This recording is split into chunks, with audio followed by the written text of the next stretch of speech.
laki ng aso. Ano ba? Ginagawa mo dyan, te? Nag-aaral ako para sa exam bukas, day. Ay, may exam ka? Oo, day. Ano bang ginagawa mo dito? Napadaan lang. Napadaan? Ay, wao na akala mo sa bahay namin highway, iskinita, ganun. Ito naman. Galing ako dun sa lamay sa kabilang barangay.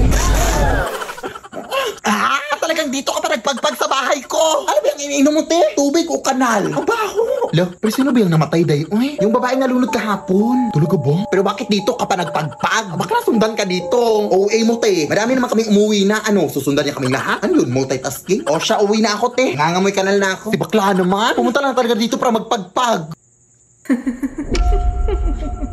Day, ikaw ba yan? Ate!